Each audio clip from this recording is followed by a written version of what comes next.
Hey, hello. It's Thursday. It's April 13th.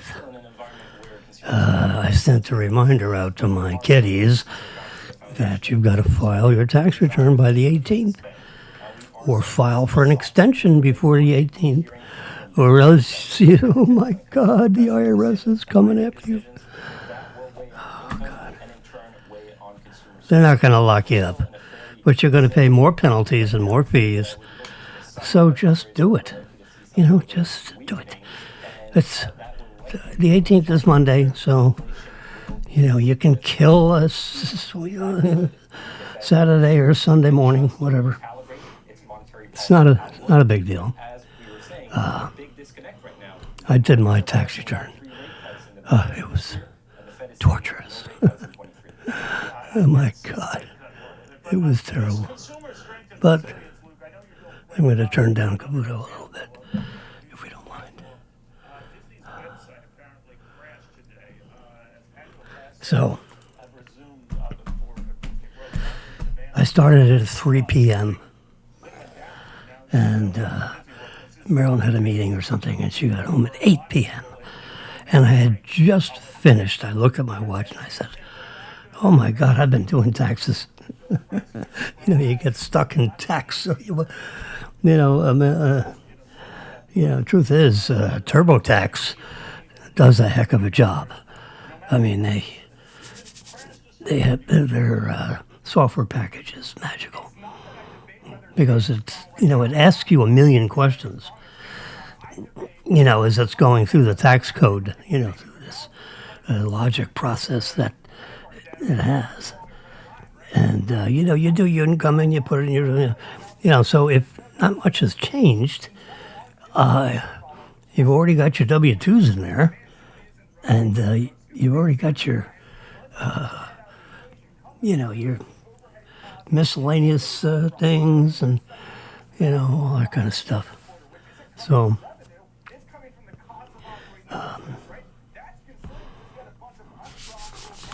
it's not that big a deal, but it still took 3 to 8. 3, 4, 5, 6, 7, 8, 5 hours. Oh, God. I thought it was 3 hours. It's 5 hours. God. And it's a great program, God. It took me,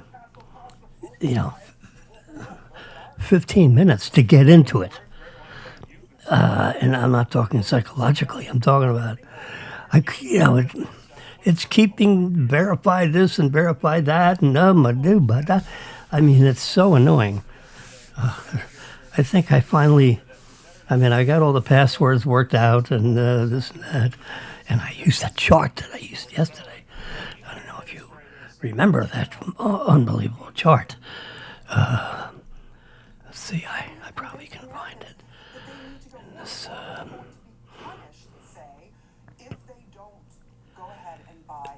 There it is. Bingo. All right, let's see if we can get this. Yeah, there we go. I'm looking at it. And, so what we're looking at is a ramp-up period. Model year 2027 is really 3 years away, if you think about it. Here we go. So that's when they hope to get this thing kicking. No. Bill Clinton is here on the rollout for traditional gas-powered vehicles. We just do this. Demand for traditional gas and energy. Should be. It should do it. We're No? already being penalized, What are you talking about? Oh, I got it. Yeah, I went to full. Okay, so here we got the chart, and I'm just going to get out of the way. Okay. So the important thing about this chart is, when you're picking a password, and I picked a new password. This is, and I did it just like I talked about yesterday. 10 things. I think TurboTax requires 10 things in the password, which gives you 5 years worth of, oh my God, it'd take a long time for someone to crack it. They may guess it, but they're not going to crack it for 5 years of continuous 24/7 computer grinding. If you use numbers, upper letters, lowercase letters, and symbols. Symbols are shift 1, 2, 3, 4, 5, 6, 7, 8, 9, 0. In other words, the exclamation point, the @ sign, the number sign, the dollar sign, the percent sign, the caret up sign, the ampersand, the star over number 8, and left-hand bracket over 9, the right-hand bracket over 0. I believe that's all you get, just that. Those characters. So if you use 10, it'll take someone 5 years to get into your bank accounts or whatever, or your tax records, you know.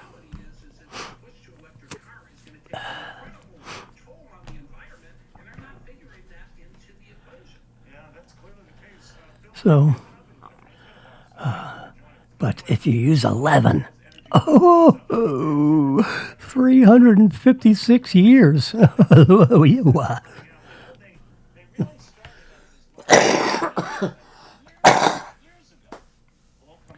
is a long time. That's a very long time. Anyway, so, boy. Well, there's a lot of interesting things. I put these pictures on here because this is my reminder on what's going on. Because we go, what's going on? Oh my God, we got robots. Tesla, Elon Musk, has got a building full of people working on creating a reproducible robot. You know, you would make tens of thousands of them. And he has it, in humanoid-like form. You know, they're not little boxes with wheels. It walks. It bounces. It's all its guts, its memory is in the middle here. And then it has a couple of things so it can see out of the eyes with a couple of cameras. So it's got stereo view. And it listens to you with something. I don't know whether it actually has, what do you call it, it's in the ears. These robots, they have ears. Look at that. That's an ear. I don't know what these other little doodads are. But you see, there's the eye thing with a lens. It's got a nose. I don't know if it sniffs. See, and here's another portrait of one. All right. So I thought that interesting little pictorial. So, I came across Kevin Costner being interviewed by Inside Edition. I don't know who that young lady is, but everyone's got long hair now. And he's standing next to Beth. Kelly something. You guys probably know who it is better than I do. She's a tough woman. She's probably a sweetie eye. But boy, on the show, she is boots and leather. Oh my God. Paramount Pictures. And Kevin Costner has made it. It's amazing how Yellowstone, I remember watching the first 2 seasons of it, and I said, and I went, and that's it. I went somewhere else, for about 3 years. And because it exploded into this unbelievable thing, I said, holy crap, I better get back to Yellowstone. So we started watching Yellowstone again. We started over so we could get up to the speed, whatever. And it's really quite good, I must say. it was not so good in the first year. To me, it was like total boring. But the people out west liked it, because it showed all their mountains and things. So there, there you see these two guys. Kevin in his outfit. He's probably governor of the state in this shot, and there's his son, and they're gonna go meet somebody. I forget what's going on there, but the ranch. I mean, the scenery. So this is Beth. Younger Beth. You can see the characteristics. There she is. Again, a little bit older. Nice eyes, huh? Hazel eyes. Red hair. Red eyebrows. And there she is. Current age, I guess. All dressed up. And, she cleans up nice. but yeah, it looks stunning, actually. Oh, here's another pretty face that just happened to pop up right next in my reading thing. And she's a pretty lady, too. You don't get a chance to see much of this one.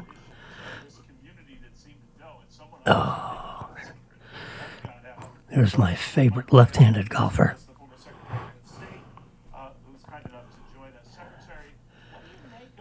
Oh, so in the bottom of an ocean somewhere. Look at that. It's a giant hole. And it's spewing hot water from the center of the earth. It like broke a hole in this mantle kind of thing. And it's just heating up the ocean like crazy. And see Mike Pompeo up here. He's a solid guy, but I don't know. And look, there's Jimmy. I'm in the Apple store, and I have my Apple Watch, which is running. You can't see it, because you have to turn it to your face, and it lights up. This is 8 years ago. Can you imagine? So I've been wearing these Apple Watches for 8 years. Whew, long time, huh?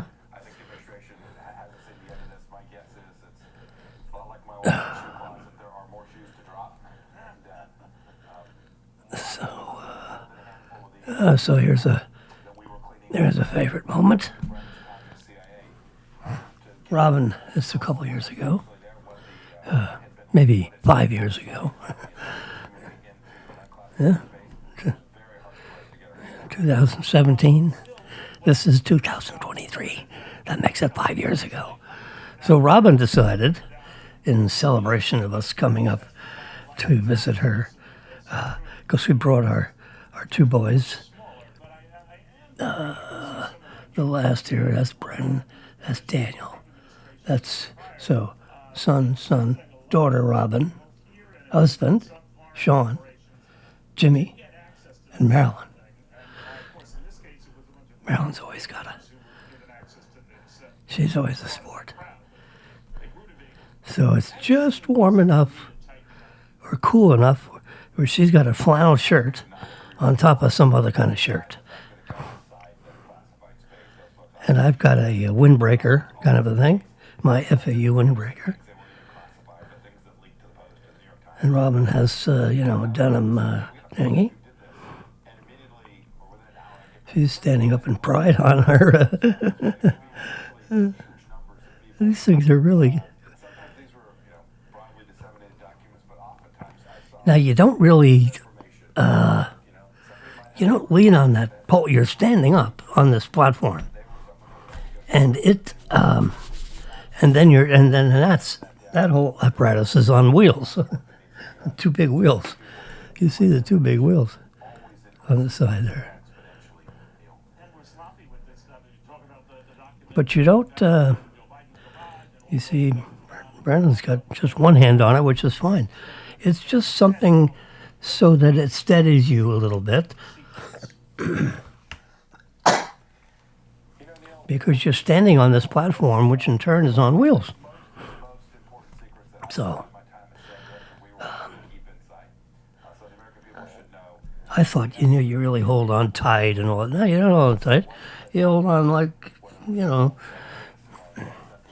don't even have to hold on to it, actually. So the way you control this thing is you have your, you got your heel and you have your toe.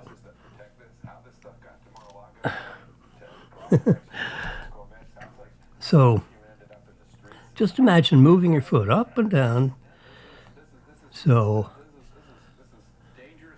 if this is the center of gravity, center of rotation, this is your heel, these are your toes. You control the forward motion by pushing down on your toes. And then that in turn pushes down on the platform. Oops. Get out of here. Oops.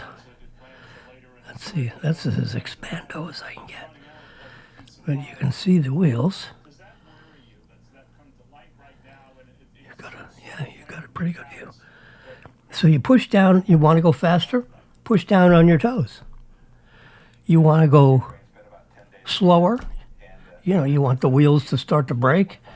This is one of the reasons why you got a handlebar, because, if you're going to move forward a little bit because of the braking motion. So what do you do to make it slow down or stop? Lift up on your toes. So you lift up on your toes to slow it down.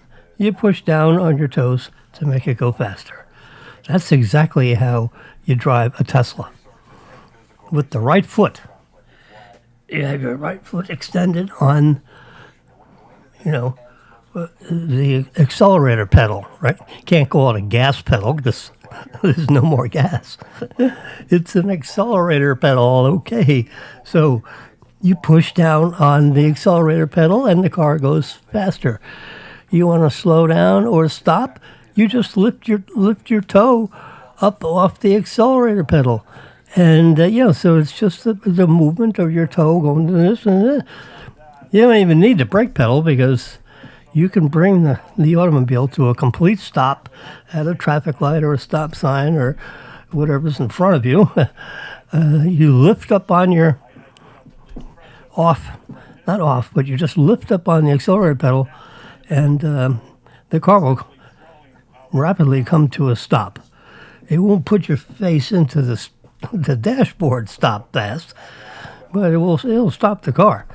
Now, if you need more stopping, you can slip your foot over to the brake pedal and hit that. I rarely ever touch the brake pedal, much less use it. So brake pads, rotors, all that stuff, not used. I rest my foot on the brake pedal when we're stopped at a traffic light because I don't want this thing to hiccup when we're at a traffic light, which it doesn't hiccup, but you know what I'm saying. That's the way it is. And you do it the Segway the same way, except you got both feet.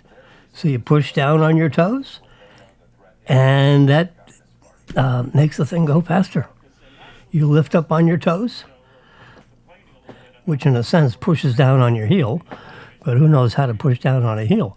But you got your center of rotation, which is in the arch of your foot. Just imagine that.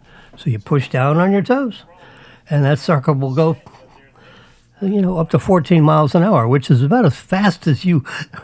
I mean, I know what 14 miles an hour is. It's pretty quick because I have a bicycle, and it has a speedometer that's very accurate, and it's it's electric assist bike kind of an arrangement. So you pedal, and if you want to go faster, you can just crank. There's a a rotating thing on the handlebar, just like the handlebars there. But these things don't do anything. It's your toes. It's all on your toes. Anyway, so.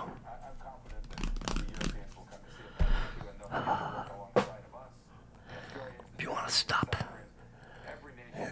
really, really, really fast, screech the wheel stop, so to speak, you're going to hit the brake pedal or push it down. I've actually not done much with the brake pedal other than just experimenting with the fact that it's there. So if I ever needed to use it, it wouldn't surprise anybody else or me. So anyway, so that starts off our little conversation here, is with this. So Robin, so what are there? 2, 4, 2, 4, there's 6 of us. Oh, huh. How come I thought there were 7? No, probably not. So, yeah, 4 and 2 is 6. So the 6 of us. And she signed us up for the Washington tour. So, we're all on a line, and we got this tour guide that's up in front of us. And we merged with, I'm going to say 14 others. So 14, 16, 20. So now he's got a train of about 20. And we're all inexperienced on this thing that we're standing on, the Segway.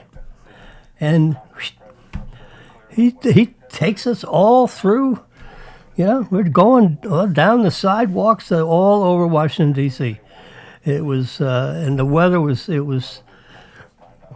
like 70 degrees, sunny out, partly cloudy. You could see it's partly cloudy. It just had a little bit of a shadow there. This is like, I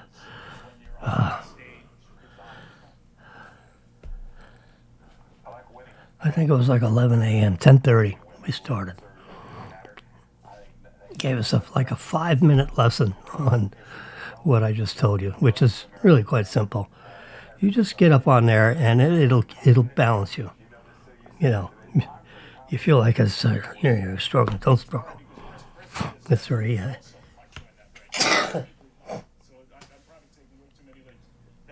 Excuse me, I just sneezed. I turned the microphone down so I wouldn't scare you. Oh, anyway, so it was a 2-hour tour all through Washington. There was like a 15-minute break in the middle, which is good because you're standing up. There's nothing to sit on, unfortunately. I think you actually buy one of these things for $2,500, I think it is. I looked it up one time.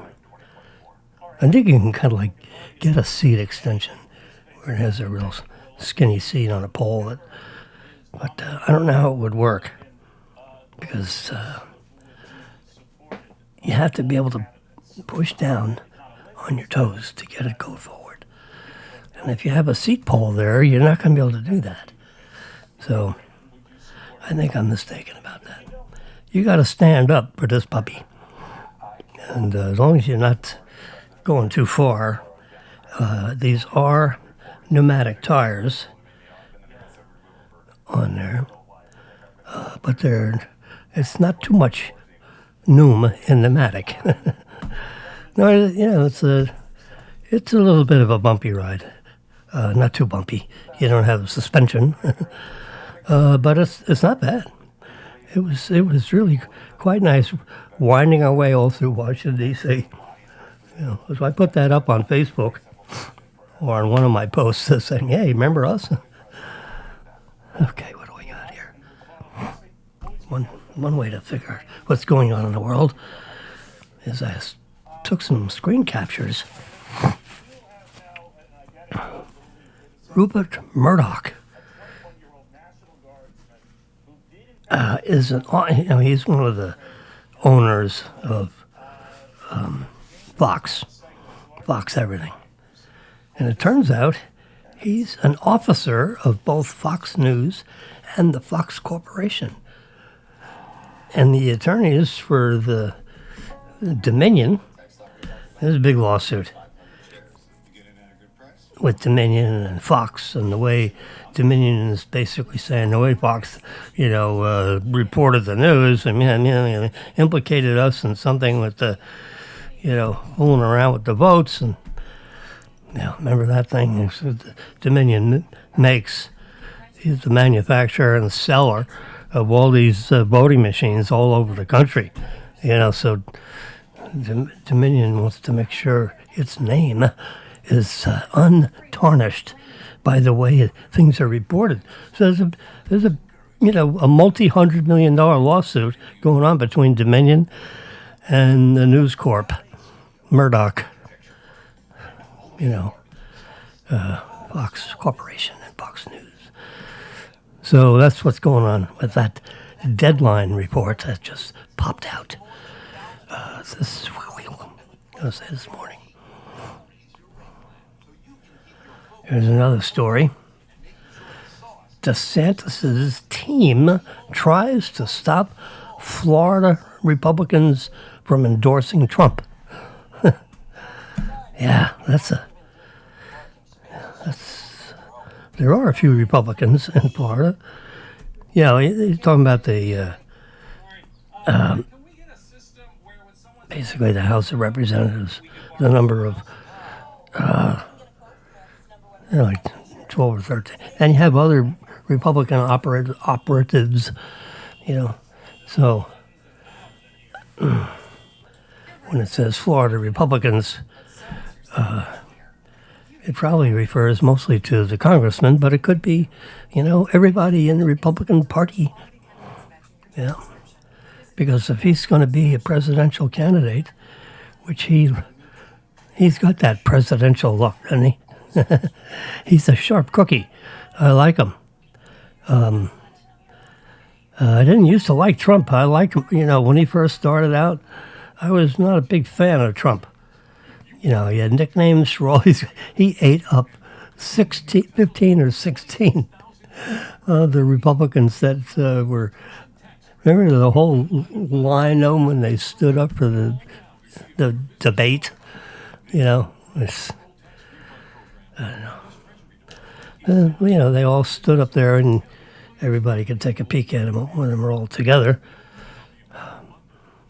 So I don't think there's going to be that big a crowd now. Maybe 5 or 6, but who knows? But DeSantis could be one of them. I think he's, since the DeSantis' team, he's got an election team that's marching him through all the preliminaries before you make yourself an actual nominee. So everyone's wondering, well, why hasn't he said I'm running for president? Well, because he doesn't have to. And if he doesn't have to, then he doesn't have to follow the supervisor of elections requirements. They have a 20-page report telling you got to do this, you got to file this, you got it's like it's exhaustive. So you need a team of people to make sure that the DeSantis team stays in compliance with all these requirements. And since he's a new guy on the block, his team has got to get up to speed on how to manage that. So that's what that's all about. So he figures, what the heck? I keep raising money. I'm getting attention. I'm going to these primary states, and they're putting me on their ballots. Well, that doesn't mean I'm actually a presidential candidate, but I'll be on their ballot as if I was, because that's not a national election. That's just a, if you will, a primary party, love fest. So I go up to New Hampshire and all that kind of stuff. So he's preparing, and he's at the end of May. That concludes the legislative session in the state of Florida. After all, he is a sitting governor and collecting governor paycheck and benefits and car and entourage and security and for him and his family and all that, which is good. And necessary, because you got nuts out there that'll, do a bad thing. So security is really important. Anyway, so figure him, with a big announcement like in June. Because there's no reason for him not to come June. So right now he's got since he's the chairman of the board, if you will, of the legislative session, when it ends up doing all its business in May, and the final gavel comes down, then he's, he can go play president. And that's probably what will happen. So, May, June. So my guess is June. First week in June. If there's some strategic date, he'll pick it and do that. All right, moving on to quickly. So here's I basically picked these panels off of Flip, FLIP. It's a program that someone, a friend of mine, told me about 6 years ago, and I have it on my Tony Figarelli. Good man. He's a restaurateur.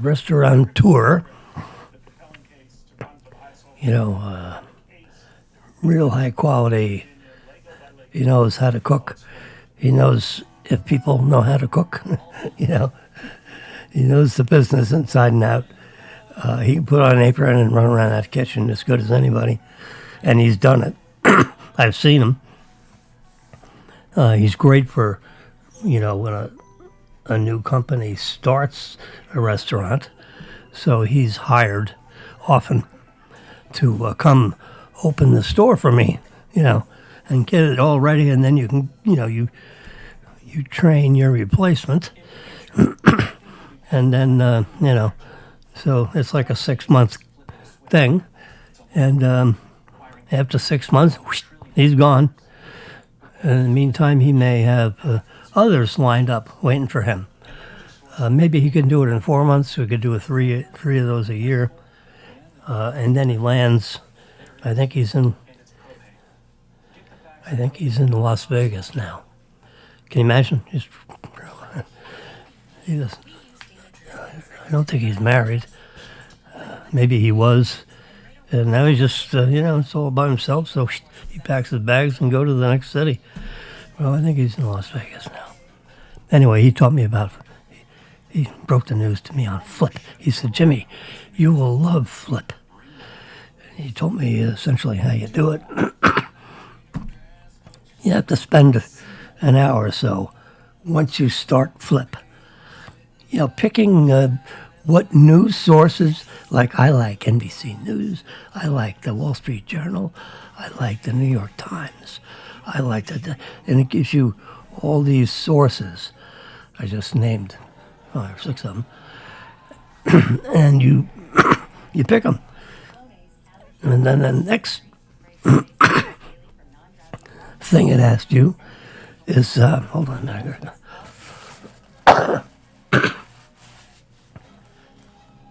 It asks you for what subject matter do you like? Oh, I'm a scientist in training. So I'm a technology guy. I'm a banker guy for sure. I did that for 30 years.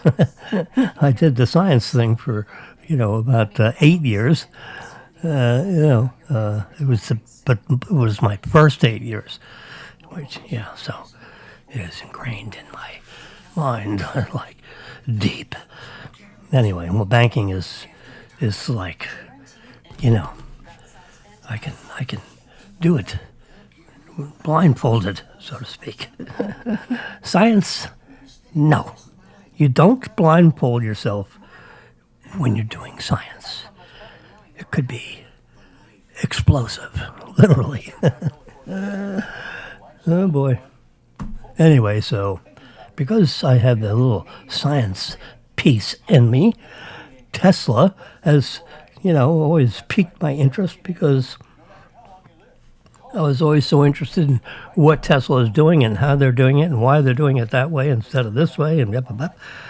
And, going back 10 years ago. Or companies around like 12 years ago, but I didn't notice it in the first 2 years. But it was, struggling away, in the early couple of years. Almost didn't make it a couple times. Welcome to starting a new complicated business. Anyway, so look at this. This is the new Tesla wall, which, this is the big piece of it. And there, yes, behind the wall cabling. So that's here's your main feed of your electricity going into there. And then that goes into here. There's a breaker panel somewhere. Maybe that's what this cabinet is. And here's the wall thing, where it stores, which has got all the batteries, the lithium-ion batteries, or ferric batteries. Instead of having this big, smooth-shaped shell thing, they got it like cabinets. Like this. We're serious now. If I had this, I'd have 2 of these cabinets because I want more. I want more days that this sucker can be no power from the grid, because I have a feeling there's a sideways view. And you see here, you got a little green thing when it's operating. Everything's fine. So sideways, you can see the green. Or that it's active, or whatever that green. If it turns yellow or red, that means you got to get the instruction manual out and find out what's wrong with this thing and pop these cabinets, they're probably on hinges, and see what's going on. I know that they're on the 3rd version of this, and this is the cabinetry for the 3rd version.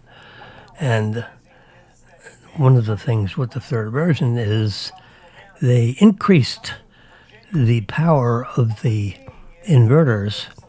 Unfortunately, when you collecting electricity from the roof, with the solar cells all over the roof, they have them built into roof tiles now, which looks pretty snappy. Or the panels, on top of the roof and screwed and mounted down and all that kind of stuff. They've increased the power of the inverter to 13,500 watt hours. So, watts. What? What? 13,000 of them. So, the battery. So, sunny days, electricity comes down this pipe and, goes through it, ends up in this thing charging the bottom panel. But it's DC, direct current. You got a positive terminal and a negative terminal, and that's it. And it goes into the battery thingies through, regulator circuits so that it will charge the batteries up to the point where the batteries go full, and then it won't charge it anymore because you don't want to overcharge, certain kinds of batteries. So it tapers down. Even though maybe you got a lot of power coming from the roof, it does, if these suckers are full, then that's that, But I'd want 2 banks of batteries. So whatever you know, this is $5,000, $6,000, $7,000, $8,000. So if you're going to go this route, have all that stuff on the roof, you might as well pay another $8,000 and get another panel of those batteries. And but the circuitry for the electrician is pretty interesting. So the electrician has to really knows what the heck he's doing with low power solar energy and high power circuits that are coming from the grid off your telephone pole or wherever if you're serviced underground, whatever. So that's what's up with Tesla. Side view of that panel. I've taken photographing weddings. This is the exact reason why I don't want to do weddings. But look at this. This is what caught my attention. This headline: divorced woman demands refund from the wedding photographer 4 years after the wedding. Divorced woman is the key two words. It's your fault you gave me ugly pictures. Can you imagine coming back after the photographer? Now, I've only done, 3 or 4 weddings. Yeah. Not many. I don't like doing weddings because it's one day, okay? In the life of a marriage, it's one day. And you can't do today over again. You only get one shot at today, And, there's blissful moments and you take the picture and you hope the camera is working. No, it's digital. That helps. Because in the days of the film camera, it really got scary then because you wouldn't see if the pictures turned out until tomorrow. Because of the chemical process to develop the film, and then the film you have to develop the prints, and it takes a couple of days maybe to pump out every single shot into a 4x5, which you put it in a proof book, and have them numbered sequentially. It's always if you got to do a wedding, got to have 2 people shooting. I said, Marilyn, if we're going to do this wedding for your friend, and we did, I know at least 2 or 3 weddings, friends of Marilyn, or Marilyn worked with them, for them, in the banking world. And so I say, well, you got to shoot with me. And because that way, if you miss the shot, the other person hopefully will get the shot. Different angle, whatever. But it's some shots better than no shot.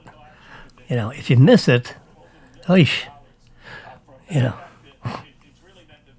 So you always want 2 people. Plus, it helps they can do different things.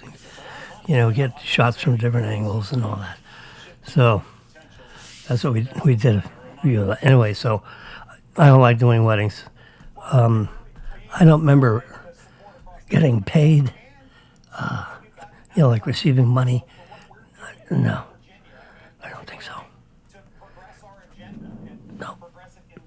So if we did, that's another reason why we didn't do weddings. We didn't get paid. I didn't want money. That makes it even worse. Can you imagine? You charge for the wedding and you miss the shot. Or, you didn't take the pictures exactly the way she wanted them, and these women, they can be ruthless. They want it the way they want it, and if you don't get it that way, all hell breaks loose. So, that's another part of it I don't like. I don't know. I just didn't like the finality of if you missed this. With a parade, who the hell cares if you get this shot or you get that shot. But, a wedding, no. Well, anyway, woman is demanding a refund. So that's a South African wedding photographer. Oh my God. Woo. You go around the world, South Africa, they only got digital cameras like 2 years ago. Alrighty. Anyway, so that's why I clipped that out, because I had to tell you the story about my few times that I took wedding photography. And guess what? We did 3 or 4 of them, or how many they were. They're on my website, 4161100.com. Not with a dot, though. You can put a hyphen in there, and that'll work. 416 hyphen 1100.com. And we have a special category called wedding photography. We did some of them, and they turned out quite nice, I must say. The weddings today, you got 2 guys with videos, and you got, no. We didn't do any videos. We had no audio feed or, that concern. I understand it. I know it. And I know how to, have myself equipped properly for that. Because I'm a bit of an audio video engineer myself. But to market that to the buying public, no. No, I've done, relatively sophisticated photography, what do you call it, videos, high-definition videos also. This gentleman, he put on presentations, and I, recorded them, with super high-quality digital equipment. And paid him, this multi-$1,000 contract agreement.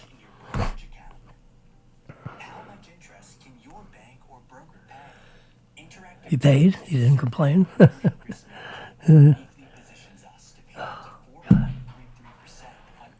This guy right here, he spots, when you say the market, there's a bubble forming in the market, and it's going to pop. And all those people that are in the bubble, oh my God, they just get splattered all over the place. Okay, London, Jeremy Grantham. I used to know a Grantham. He's an attorney, a real good labor relations attorney. Anyway, this is Jeremy Grantham in London. CNN says Jeremy made his name predicting the dot-com crash of 2000. Apparently, he knew that was going to pop, in 1999. Or else there's no good predicting the crash after it happens. That's before. That really makes people, so they take their money and get out of the market before they get slaughtered when it drops. So Jeremy apparently predicted the crash of 2000 and the financial crisis of 2008. They're actually the same thing, but they're 8 years apart. Famous investor warns another epic bubble in financial markets is bursting. We are bursting as we speak. I don't know if you can feel it or not, but some people are. The market's down about 28%, 27%, something like that, on average. Which, if you got 100K up there and all of a sudden it's, 71,000, it was 100. Yeesh. You got to earn 30,000 to get even with that, but you got to earn 36,000 so you can have 30,000 because the tax man wants a little piece of it. All right. Anyway, so this guy's saying, we're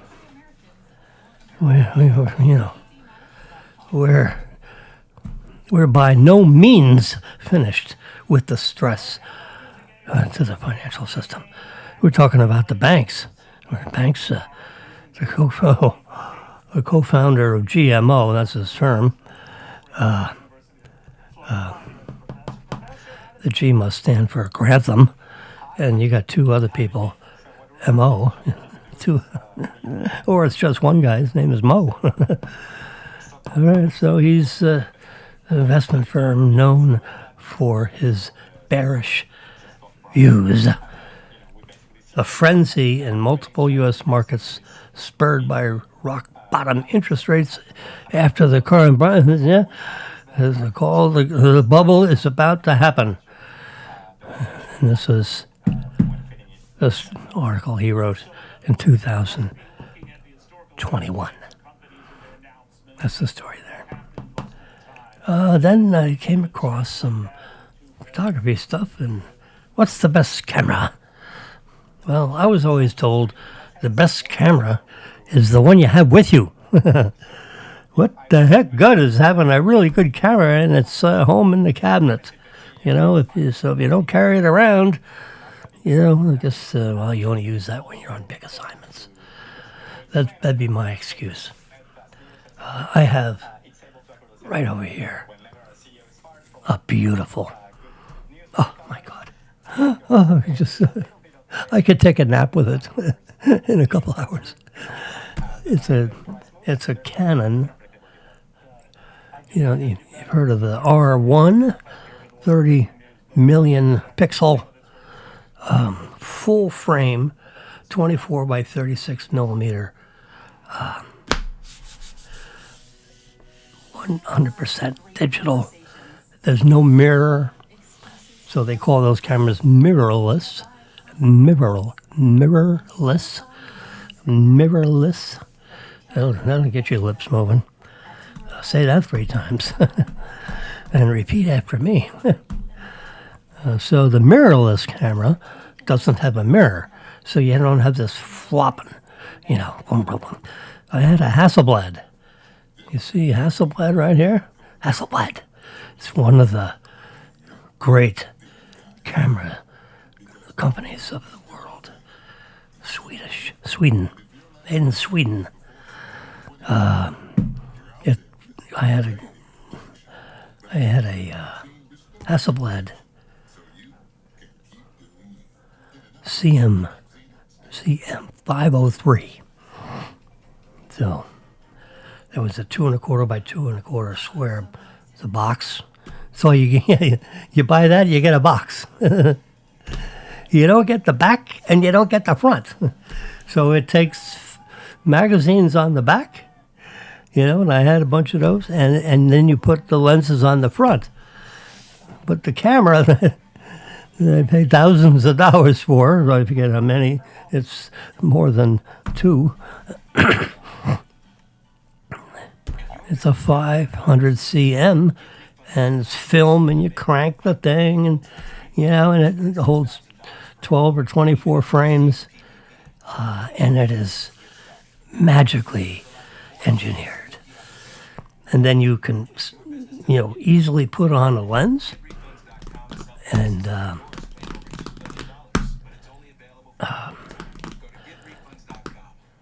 those Zeiss lenses, were another thing of beauty. I mean, as I remember, let's see, the 60 millimeter lens. Oh, the normal lens for that camera would be like 100 millimeters, okay, because that's 2.25 square, and normal is 1/2 the diagonal and all that stuff. So the 60 millimeter is a wide angle lens because it's 60% of the normal in focal length, which is the focal distance between the center of the optics of the lens and the film plane. But it was a Zeiss lens, and it had like a, that's where I came up with my logo. You see my logo right here? I have it on this microphone thing. It's around, let's get off this this view thingy here. So now you can see it, and let's get rid of this for a minute. There you go. You see how?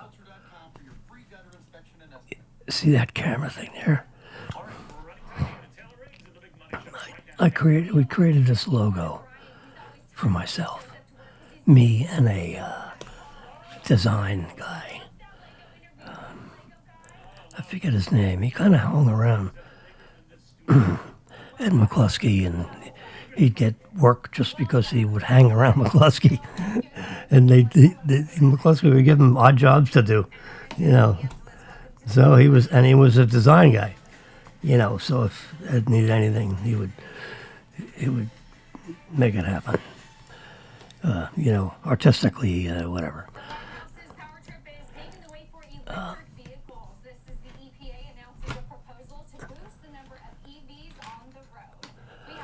So, but if you see that, so this would be a camera on a tripod. Let me just, do I better do this? I'm going to turn this down for a second.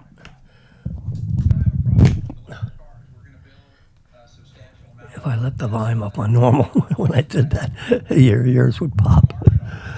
But I'm just going to turn this way.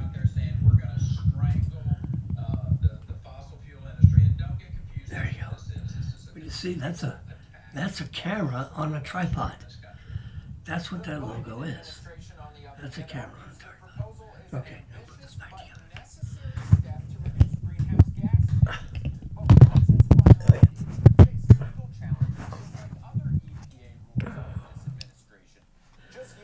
I may have something in my pocket.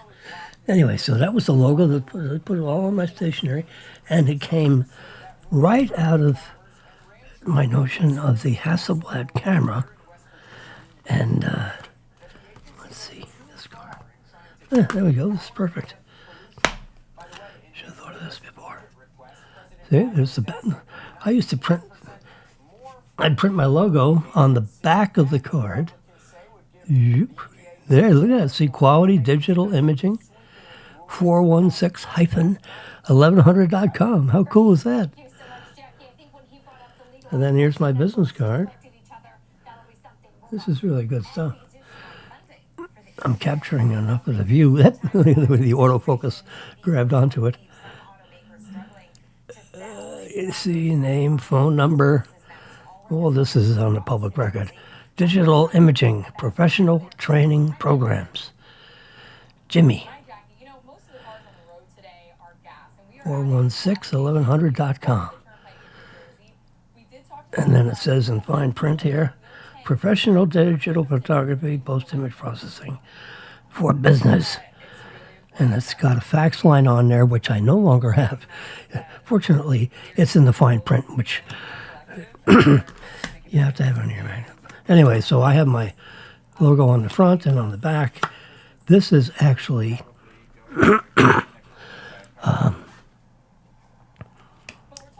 and we had a bank I work for did some financing for this guy that does credit card business. So this is actually the blank of a credit card. Can you believe it? So I said, well, can you make them thin? Do they have to be quite as thick as a credit card? He said, no, we can make them any gauge that you want. So I came up with this, you know, whatever this is, 10 gauge or I forget how many millimeters it was. It wasn't the thinnest, and it wasn't the thickest. It was something in between. So, somewhere in the file cabinet is the actual order and all that kind of stuff. But see, I can have these pre-printed. We just have to take off. So, you know, this one. So, you know, as Brady mentioned, these EPA suggestions are not yet rules, but we're in New Or is this coming off? It come off on my thumb. See, it's not there anymore because it came off on my thumb. Or maybe that's a different one. Is that possible? Whatever. Okay. So the only thing I have to do with that is take off the fax number or get a fax number and put it on there. I have electronic fax. And I can go on my iPad and open this baby up. I could probably do it on this one. Let's do it on this one so you can see what's going on. All right, so let me just get over here and put. See, I don't have a. Can I get this? It's black. Why is it black? Oh crap! So if you go dark on this, pardon me for a second. We're just gonna go offline with the video. A second. Plug that back in. For some reason or other, this cord. We have everybody.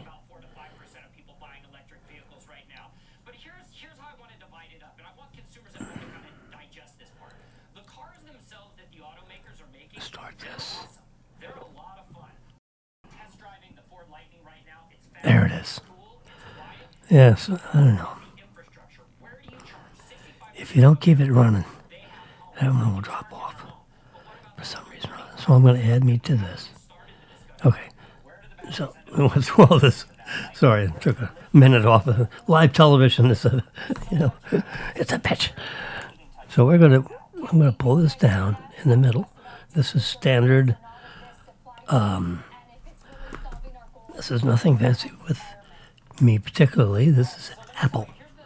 So Apple has made it. Their operating system on their iPads, iPhones, whatever.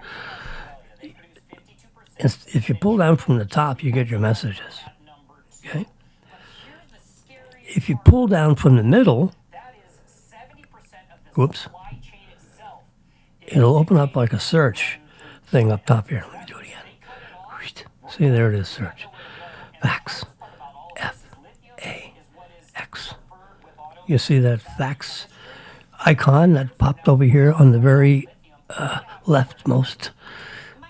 Tap that. Now this is one that I pay.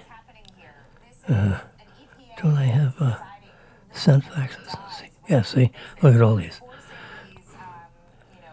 March 6th, I sent Dr. Thomas Lubin, MD, a 2-page fax.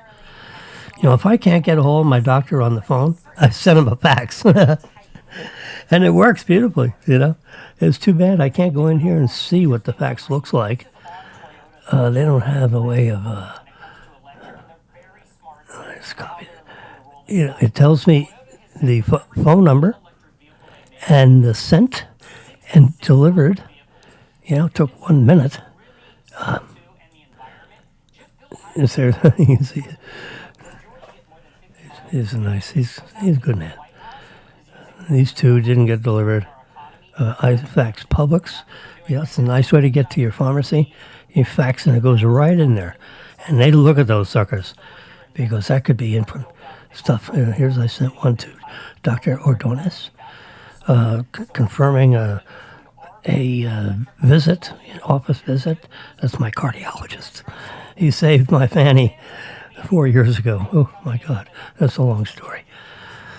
Burt Rogers School, you fax your thing and your test form, and then they fax back your results.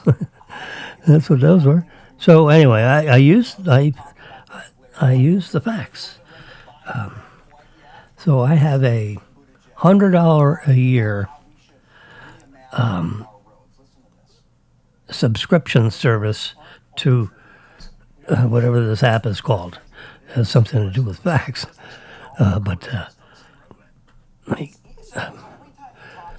Let's get out of here again.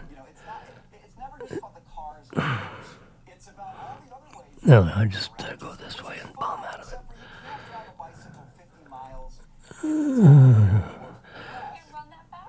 Anyway, so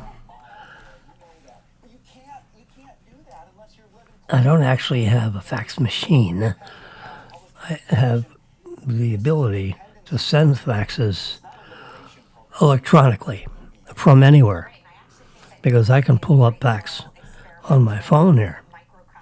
Because cat fares went up here, Uber fares went up here as a result of high gas prices, right? So you see more and more people on our streets using the bike lanes, scooting around on electric scooters. It's actually created a lot of chaos in the city and is very dangerous as well. I don't know if you've ever been in a car that's trying to turn and then the bikers are coming straight across.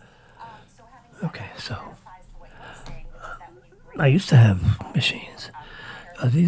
This printer, this brother's printer here, has a fax capability. But you need a hard line, you know, a wired. You need a telephone number.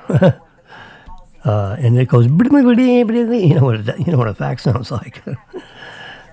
So if you need a phone line, and then it'll send faxes.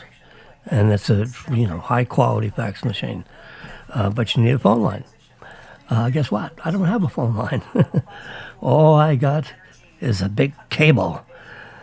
And my signals come in through that cable. The telephone, it's an iPhone. So 416-1100 rings this baby. That's my phone number. How do I know? I go to Jim Wilson. Phone number, name, and email. There it is. My name is Jim Wilson. And here's my Apple ID, 416-1100 @gmail.com. And here's my phone number, 561-416-1100. iMessage and FaceTime number, same as my phone number. My birthday. Apple newsletter, do I want it? Do I want this? Do I want that? Anyway, so that's where the phone number is stored. All my subscriptions. This is everything. My whole enterprise. Jimmy, my wife, her iPad, her iPhone, my iPad, and iPhone, Apple Care. I put Apple Care on everything. That's the only way to go. Because you're dealing with Apple universally. I pay AT&T, I think $35 a month, and they cover everything, including loss of the item. You could lose the item. It could be stolen, and you can submit a claim and dial 611, and then they give you another phone number, and you just dial that phone number, or they'll connect you. And they're good, So you send them a couple $100. Actually, you don't send them anything. You just agree to it. And they, the next day you got another device. It's as fast as that.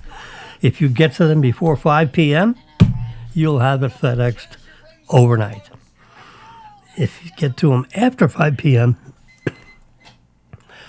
it'll be a FedEx that goes out tomorrow and you get it the day after. But if you get them before 5 p.m. today, you'll have a replacement item, exactly what you lost. Like a battery goes dead, it won't charge. I did it. I had an iPad Pro, and I plug in the thing to charge the battery. It wouldn't charge. It said plug in it comes up with this little plug, and the red, the battery is on the very red little strip on the battery graphic, and no soap, no charge. So I called Ascension or AT&T, and that's an Accenture insurance carrier, and they sent me another one. And they said, keep all the materials and send the other one to us. So that's what I did. I couldn't even, erase all my stuff in there because it was dead on a doornail from a power standpoint. Anyway, I sent it back to them, and they can replace the battery. And of course, the password is 10 digits. So it'll take them 5 years to crack my password. Remember that thing I showed you? Anyway, so here's the cameras.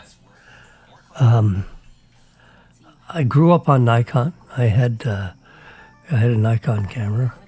I had the titanium film camera. In my early days, and when I got into, doing photography business where you see television cameras, I'm making this story a little simple.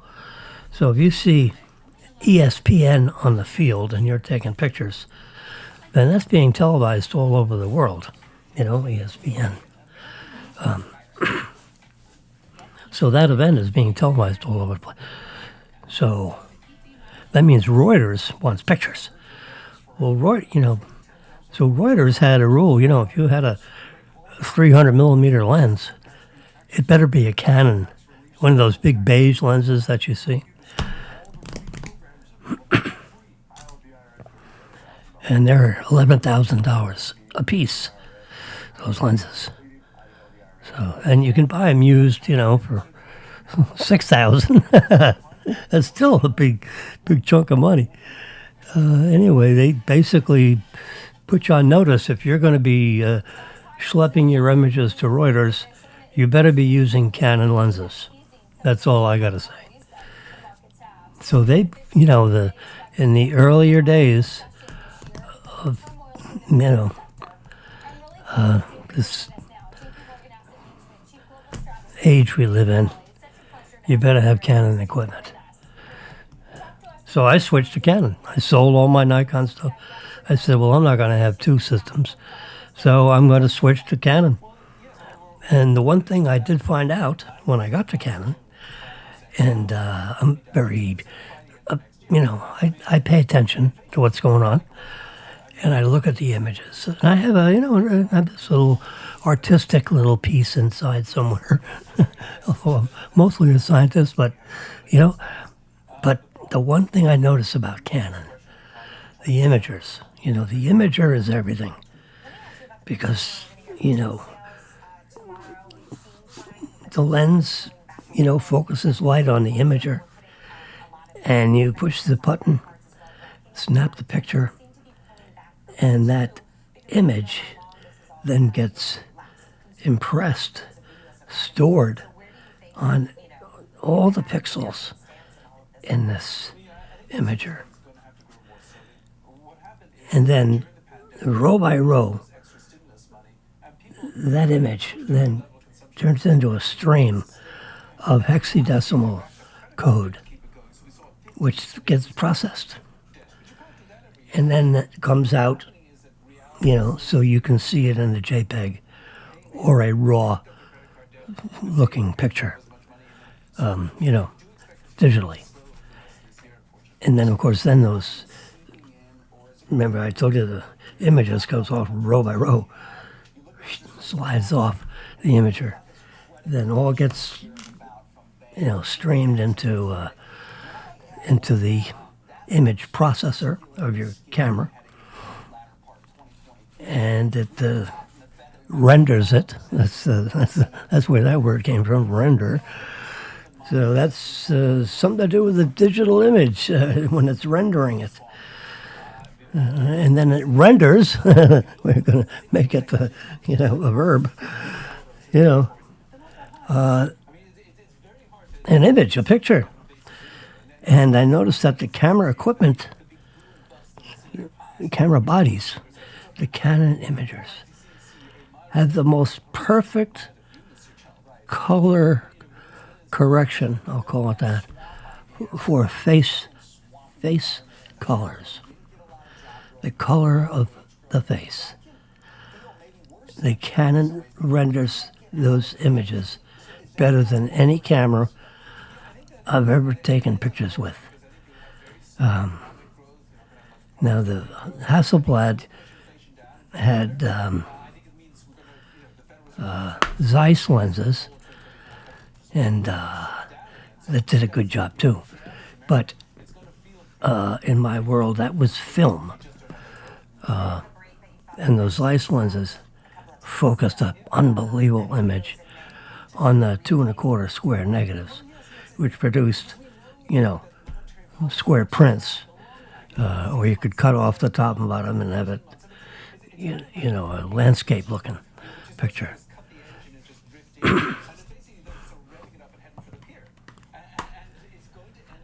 So that's the one benefit of because Nikon and Sony. Boy, Sony had some great equipment, but they couldn't render. They couldn't get the skin color right. But Canon did.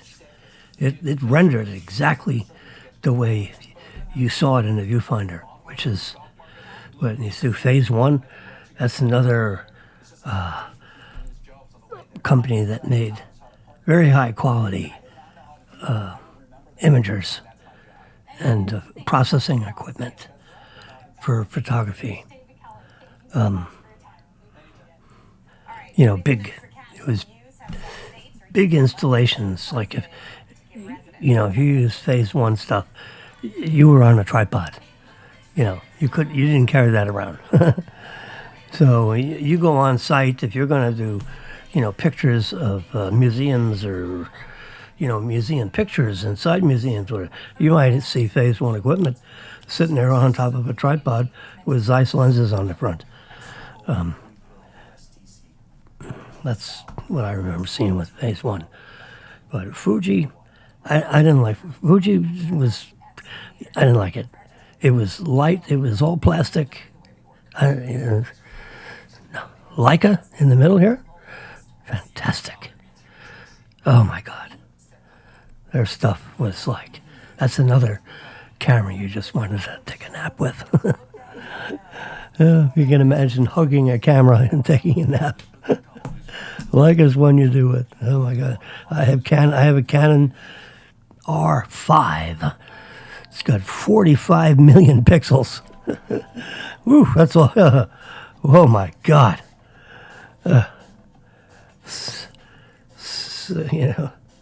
7,000 pixels across and 55 or 5,800 pixels down. You multiply one by the other, you get 45 million. I mean, that's the way it is. And the pictures are just like, stunning. Oh God. So any commercial work, I use that baby. It's a 5-pounder, So build up the muscles carrying that sucker around for 3 hours, like if you're doing a football game, which we often do.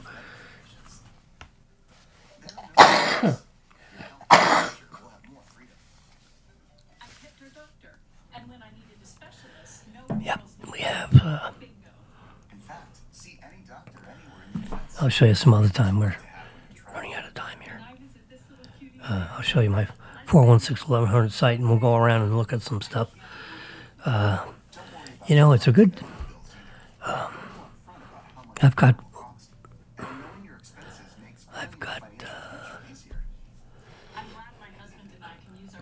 Now listen to this. 400,000 pictures on our website. Now that's pictures that my daughter has taken. She's, in her 40s. So it's been going on a while. So she used to send me shots, and they go up on the site. Not lately.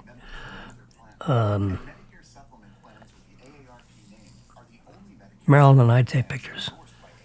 She's got pictures. events that she's done in the bank. I've done shots similarly.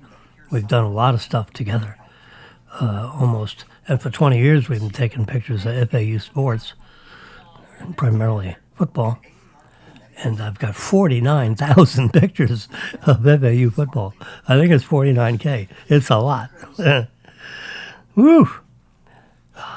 Well, you do it for 20 years, it adds up. But they're all digital. They're all on there.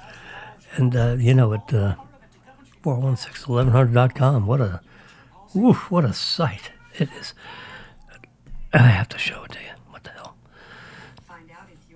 So I would just go up there. And then I'm going to just go. Let's see, I've got, do I have a. There it is. See it right here? Right there. It says Wilson Picks. And it's got my logo thing there. See there with the yellow and the little tripod doodad. Let's do this view. I do this. Shrink me. There we go. So now you can see the Wilson Picks. I'm jiggling it. Got my finger on there. So I'm going to tap that icon, see what happens. 4161100.com. There it is. In living color.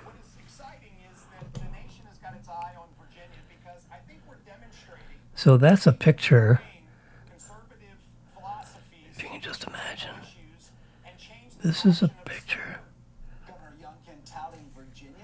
on a Rolls Royce. Oops.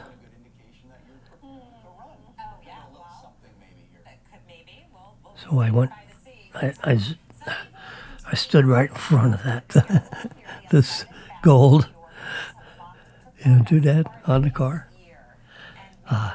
This covers the radiator cap. They were like together. That's how it was back a long time ago. So that's what that was. So I took that picture, and then everything else in the background is out of focus. And then I use that as the cover shot for the 15th annual Concours d'Elegance car show, 17th of February, 2022. Noon, Boca Raton Hotel and Club. Now they just call it the Boca Raton. I don't know. The Boca Raton what? There's a lot of things going on in Boca Raton. Anyway. So I tried to get into the car show this year. I couldn't figure out who the hell the lady is that's running, that runs the invitations for the press passes. I was like, what? So I don't know. It's every year. So I missed February 2023. There ain't one because I never got answered. They never answered me. So I knew who the lady used to be, and I sent the thing to her. She said, "I'd love to do it for you, but you know what? Someone else has got it." And the name of the person is Aunt. And then, she gave me the name and the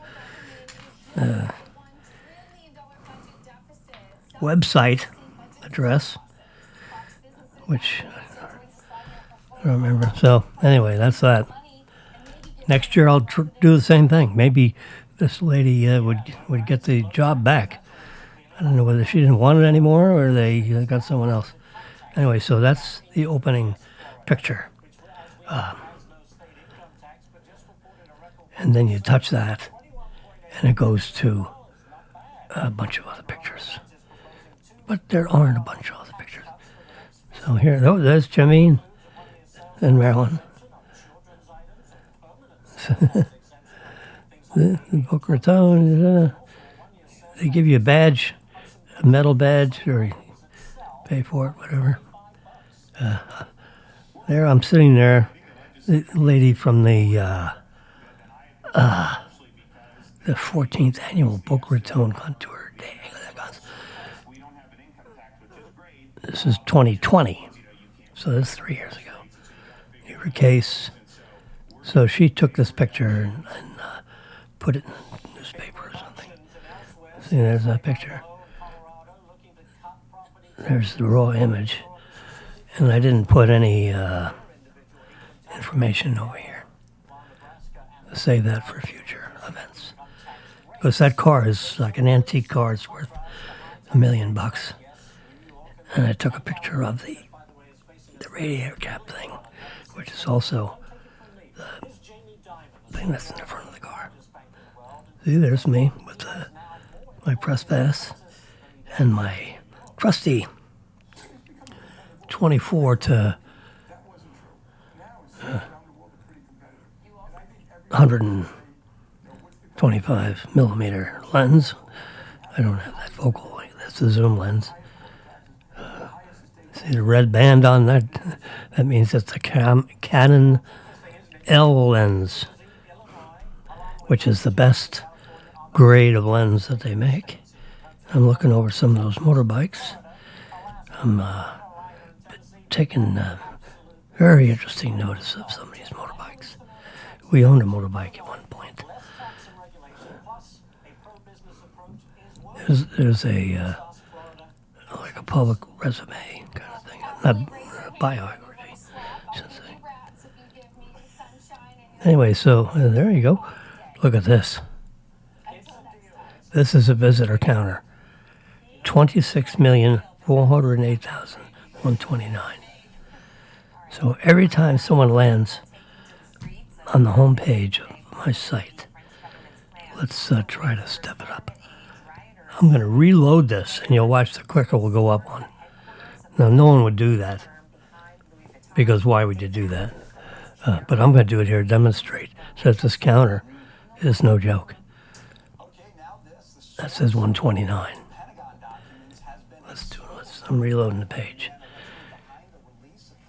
No, it didn't go down to. I have to go down to it. See?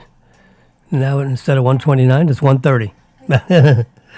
Well, let me tell you, that's 26 million. That's a lot of people from all over the planet.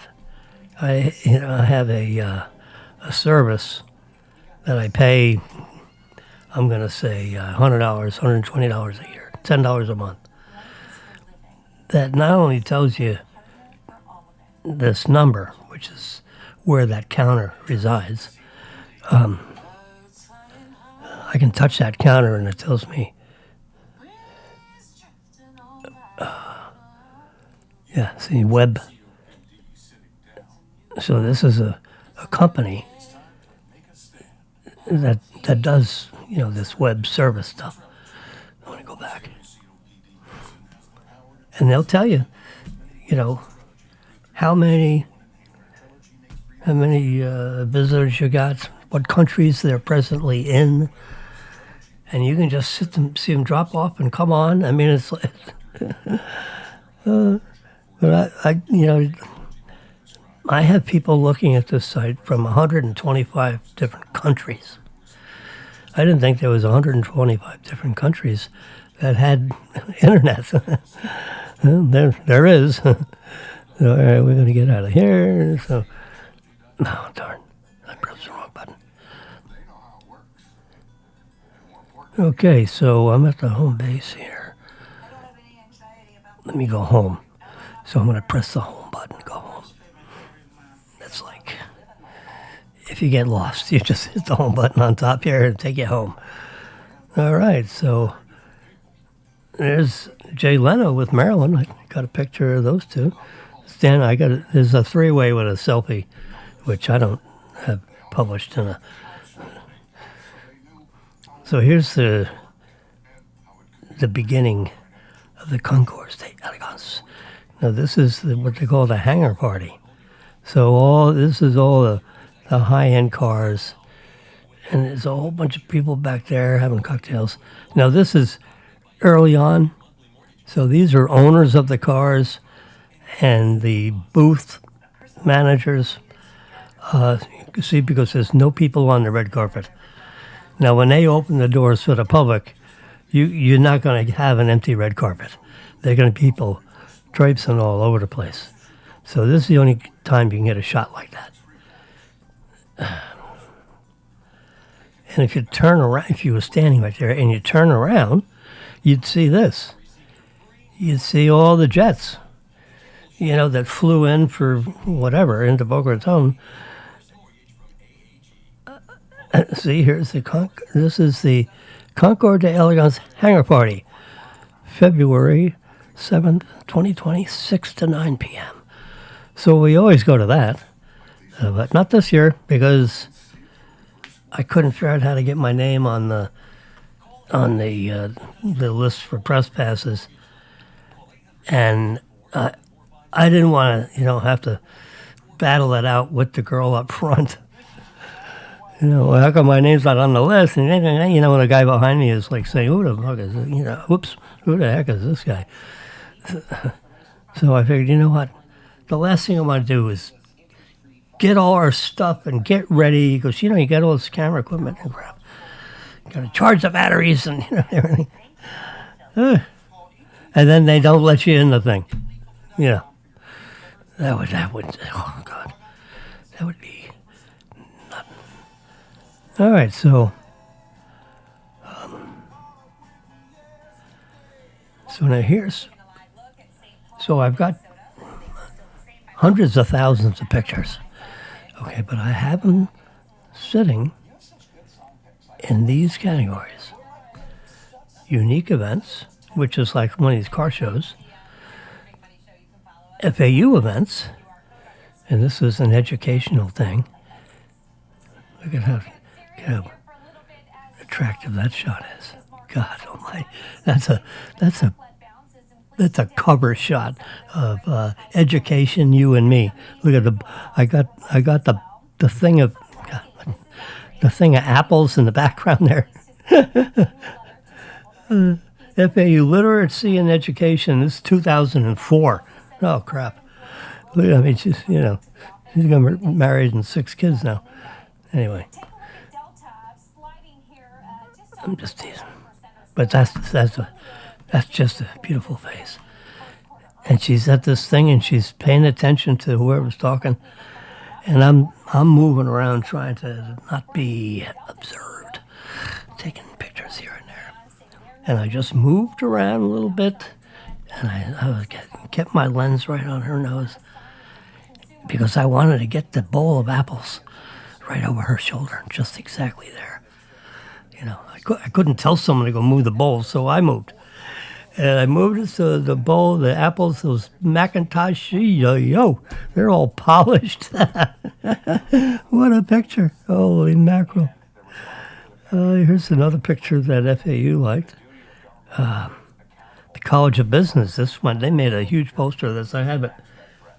I have one back here behind me. It's, it's a 3 foot, a 2 foot by 4 foot, 2 foot by 5 foot picture. I snapped that right at the last minute. She turned around to take a look at me and bam, snapped the picture. And this girl was moving. She was cutting right across. She was not standing still. All these other people there were standing still, almost like modeling for the shot. But this girl was over there,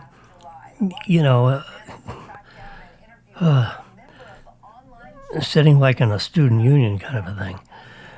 So she was over there on a bench, looking through this big textbook thing.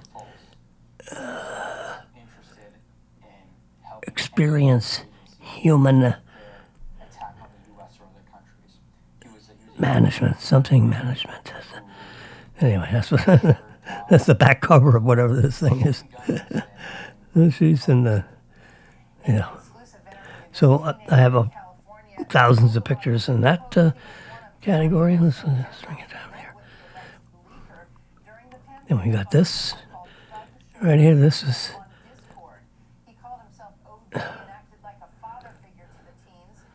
That's a business. College of Business.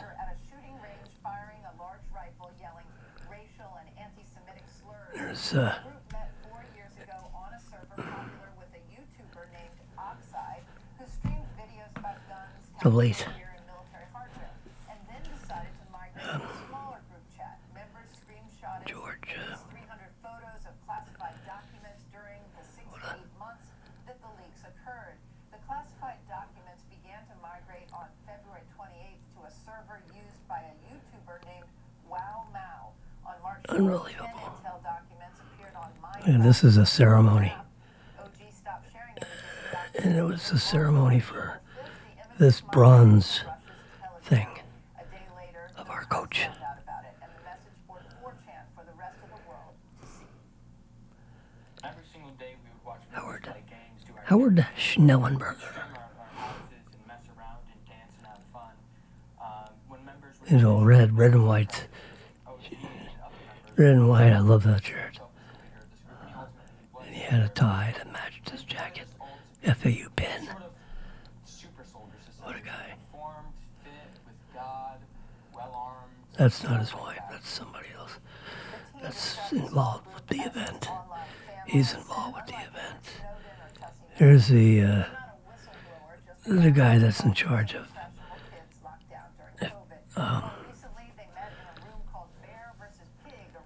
he's like in charge of all the sports stuff. There's the mayor, they're cutting a ribbon. We had people just distraught and sad. That's a, It was almost like seeing a family member. I don't know who she is. That's the mayor. Confused as to what to do, The one all the way to the left is a, sat on the city council. At his home by a New York Times reporter, Airman Sarah's parents said he needed a lawyer and expected These guys, the defense to they love to have a picture taken. And I love to take the pictures. Look at these guys. This guy's way up in Tallahassee. He's like, in charge of all the university stuff. With all the universities.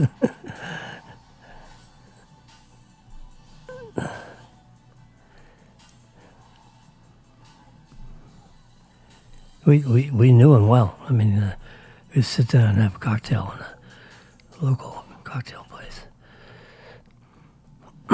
By accident we'd meet there. We didn't have a date to meet there. Marilyn and I'd be, at the bar, and he'd come up sitting next to us, and maybe we got to know him after a while. And we frequented this French restaurant.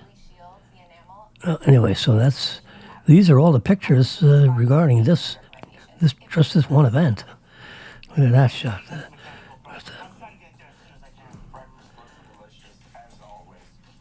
And you can touch on it, and you can see a bigger one.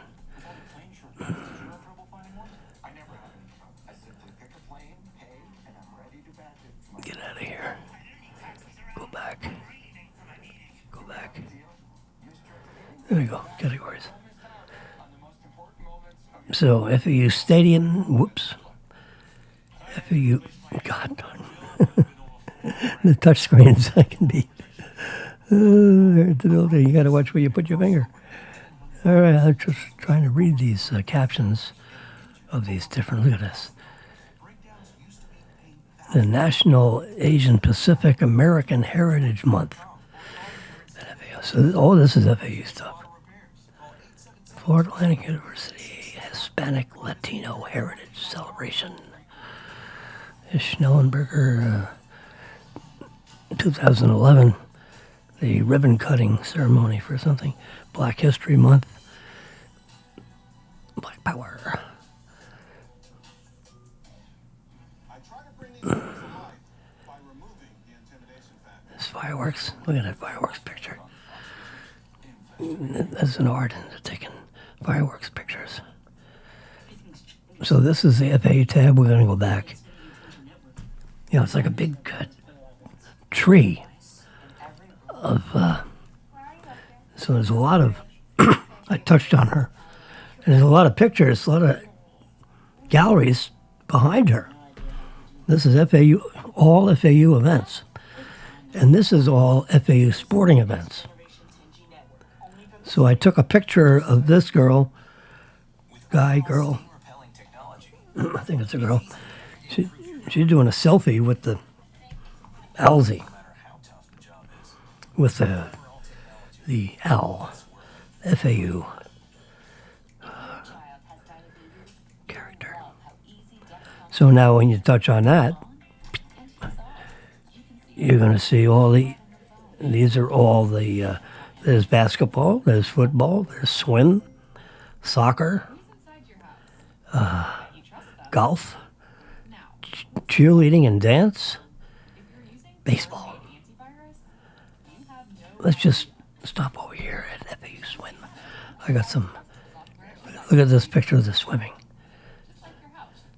I'm going to not touch on it, I'm just going to expand it. Look at that. Whoops. Now that happens to be FAU swim versus Clemson, Denver, Utah, December 20th, 2003. Look at that shot. He's creating this wave. And that gives him this, the water goes down and you can breathe. Just turn the head enough to where your mouth is, and you know there's not, you know, is it above the water? Look at this guy. You think he's seriously trying to do breaststroke? He just came out of the water like it was, woo, snapped that and ran. All right, well, I'm going to go use the backup button. There we go. So this is FAU stuff. But this is FAU sports, so I'm going to go up another level. So they get all these things in a huge family tree of stuff. Well, in this FAU sports, there's 50,000 pictures, more, because there's 49,000 just football. Now that's underneath this button. So I used a key picture underneath each button. So I got executive portfolios, where there's special events. I call them executive portfolios. Whoops, because they don't fit in FAU events. They're not FAU events. Now if I just touch and hold this, look what, or maybe I touch that. No. Oops. Oh, look at it. Oh, I touched on the Native American. Look at these shots. Can you believe it? Look at those faces. Just breathtaking. This chief. Look at this. All this stuff. Now this girl here is like 7 years old, I'm going to guess. Now, if you can look carefully, she's looking at this bee. That's darn it, stop touching the pictures. She's looking at that bee. Oops. See, now I have to get rid of this. I gotta. Oh, God. Totally went the wrong way. Oh, Lord. She's looking at that bee. How about that? But anyway, you go down through there, and there are categories. Look at all those categories. We've got the civic and public events. You know, the parades. They're all back in there. And videos of, took videos of, you know, the bands. Oh, God. Oh, this is stage performances and lifestyle imaging. One of my developer buddies, he said, I need some lifestyle pictures. So over a several year period of time, I created a whole category of lifestyle images. And anytime he wanted lifestyle images, I went into that little bucket. And hopefully I could find something that's made him happy. There's architectural and lifestyle. Here's cooking. All my favorite cooking recipes are in here, which that is my favorite right there. That spaghetti sauce with the meatball. I have a tomato sauce that is a killer. I think I'm going to make some today, actually. There's one of my sons with a soccer ball. He's running after it. I caught him. He was running towards me. I had a real long lens. 300 millimeter lens, I think. There's travel photography, exotic plants. There's some championship soccer. Look at this guy's going right over his shoulder. Here's the Lynn University sporting events, and I put that behind a championship Lynn University ring. I took a picture of the ring, and then I blotted out all the background, used a mask, and then deleted the mask. And there you go. This is set with diamonds. You can see diamonds all around here. Champions. I forget what they were champions of, but you hit that button and then you'll know. I did some camera work with lenses. And this is look at that wide angle lens. Woo! Tilt and shift. That's you shift it or tilt it. I mean, Canon made red band, some unbelievable lenses. Now this would fit on a film camera. Now here's I was working on this book, but I never wrote it. I created a lot of the work in the book. The artistic stuff, principles. So I did principles of digital photography. Okay. Pearson Education published it. So I bumped into Henry Lee, introduced to him by my daughter, Robin. And I spent a lot of time with him in Phoenix, Arizona. I went to Phoenix, Arizona to spend time with Robin because she was giving a talk, a speech. She was delivering a speech to a bunch of forensic people, and this was an event, a paid event where people paid room and board and airplanes, and it was a 5-day thing, 4-day, I forget. And you had afternoon and morning sessions and breakout sessions, and it's a big, there'd be 1,000 people there. Well, I just, Robin introduced me to Henry Lee, who's the, forensic PhD in forensics, and he was the blood spatter expert hired into the O.J. Simpson trial. I forget who he was representing. But he did you see a blood spatter on a wall or on a floor. Well, he would determine, from what direction it came from, and all that. Well, he agreed. We met privately in his suite, hotel suite, and we had tea. He made tea. He's such a beautiful person. And we talked about what I did. I gave him a copy of my book that I used at FAU, and he liked it. And he said, well, so what's the plan? I said, here's a, so I said, well, here's the plan. So I have a plan. I said, you see, I did principles of digital photography. Now this is going to be principles of forensic digital photography. How cool is that? And I said, we both, contribute to this product. James L. Wilson, Henry C. Lee. You see, there we go. If you need to have your name on top, I'll switch it and be on it. He said, no, you be on top. I said, okay. I said, see, and I created this Digital authentication, uniform, secure access. So I created a lot of these things that the system would use.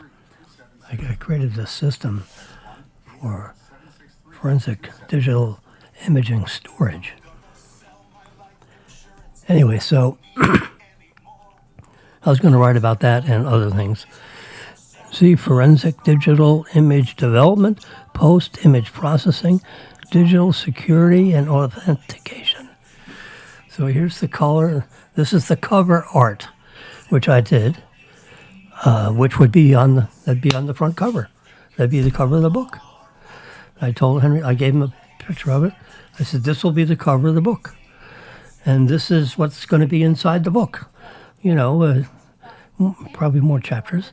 You know, I got this key. This is a key ring. I just threw it on the table and took pictures of it.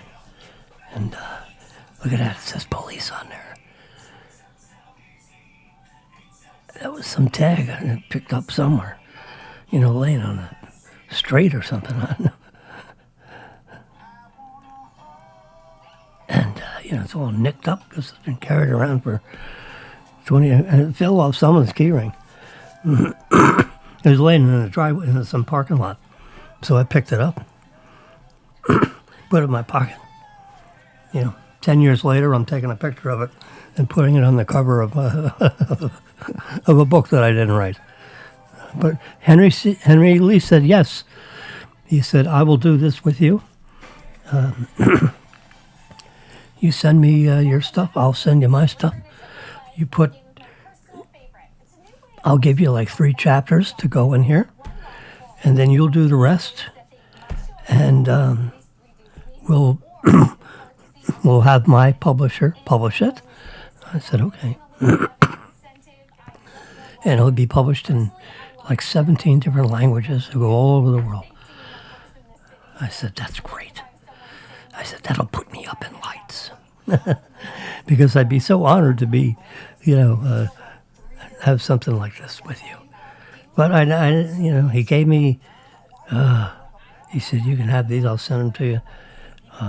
They're extra copies. You know, actual forensic negatives. And digital, you know, copies. So I could use them, you know, somewhere in the book. So here, that's what that's all about. If I click on there, I don't know what would be underneath it. I think it's all this digital forensic. Let's click on it and see. This is something I shouldn't be doing because I'm running so long in time. What are those funny-looking things?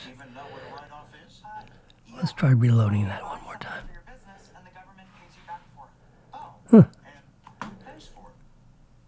Oh, yeah, there we go. There's a picture. I took that picture. That's some 9mm ammunition I threw on a ruler. You know, when you're taking pictures of law enforcement, you know, it's just some graphics that would show on a page. You know, you're writing a page of stuff, whatever you're writing about. You got to throw pictures of things throughout a textbook. You can't just have it, you know, page after page of words. You know, I guess it's too boring. So, let me try reloading it one more time. The internet connection here must be not so good. I see it there, but they look at 20. That's up to 144. So there's some other people on the site with me. The bandwidth on the site's unbelievable. So it wouldn't. There could be hundreds of people on here with me, and it wouldn't slow it down. It's a big, huge server. Here's some medical imaging I got. Here's the FAU classes. My FAU book is in here, full in a huge PDF file, which is accessible on this site. There's my FAU classes. Let's just click that and see what happens. There's another. I wonder why those images aren't coming out. You're going to have to check into that. I know there are images there. Student images. This is big pictures of the registration forms. Free eggs, no write-offs, making money. Charles Payne starts right I don't have classes currently. writing off. Look at this, technology topics is private weddings. Man, it's like I didn't like to do weddings. Well, they're all buried in there.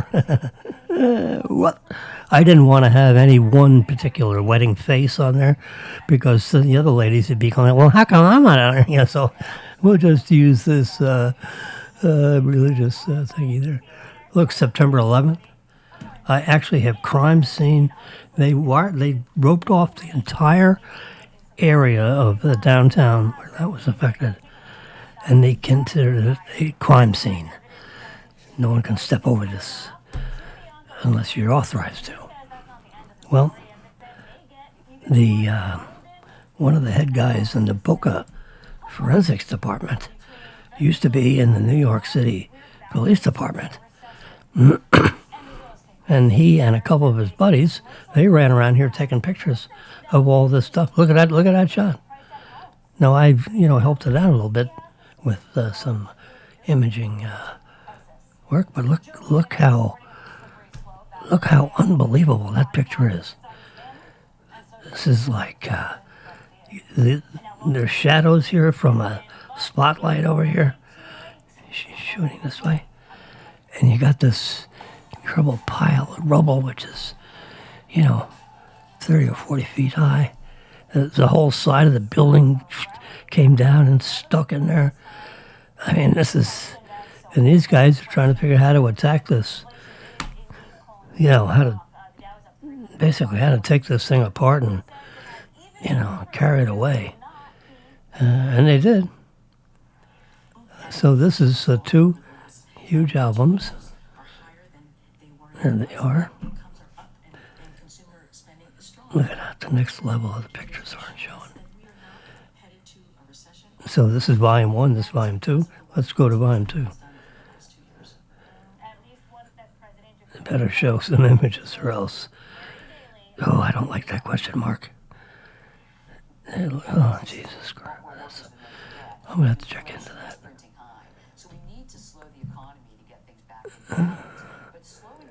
Maybe my web connection, but I don't know. I don't like that. Anyway, that's a problem for me to troubleshoot at another time. So that's the category. And look at this. Isogenics. Birds of Florida. Look, this is Jimmy standing.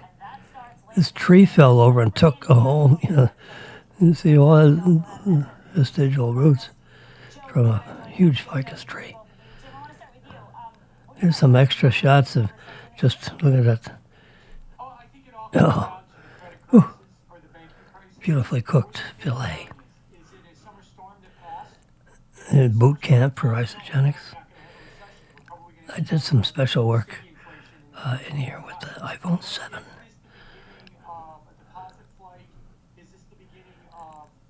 So I bumped into somebody that was in Afghanistan.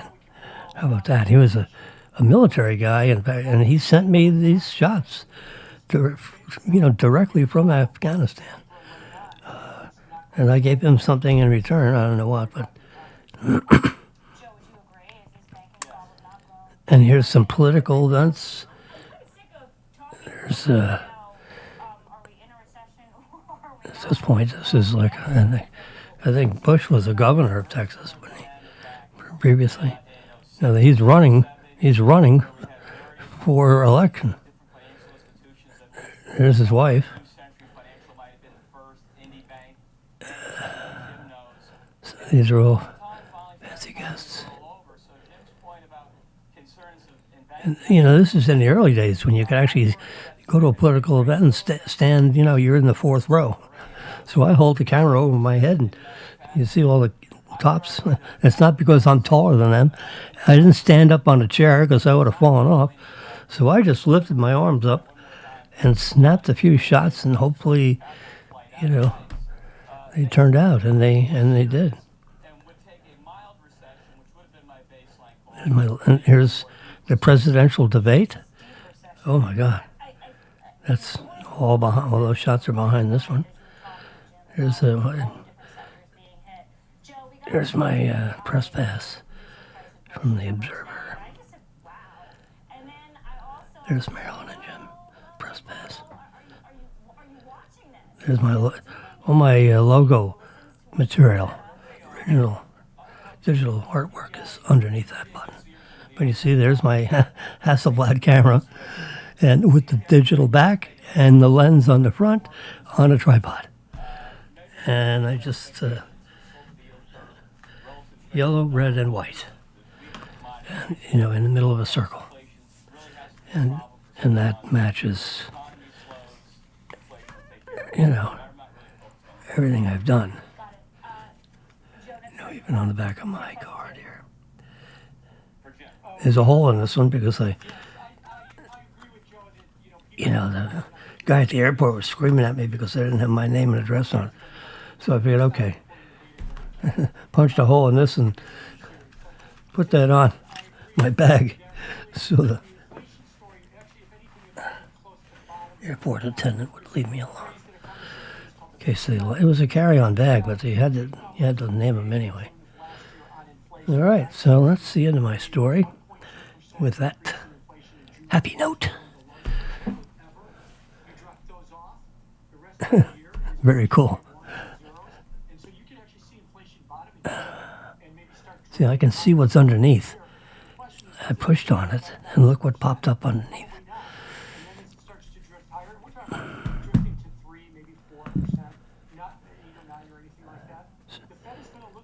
Save the photos. So I just saved that in my photos. So now I can go to my photos, and that picture should be there. There it is. How cool is that? You talk about the magics of digital imaging. It's pretty stunning. And that's a good image. That's a 6 million pixel. That's a 36 million pixel image. Ooh, 600 dots per inch. I remember doing the artwork. All right. Well, we burned up a couple of hours here, 2 hours and 3 minutes, and I think we've had enough. So why don't we say good night or good afternoon? It's 2:08 p.m. If you've been listening to me while you're knitting a sweater, you've probably finished your sweater by now. Anyway, you keep asking questions, I keep answering them. So, listen, you all have a great evening, and we'll talk tomorrow. How about that? I know everyone's talking about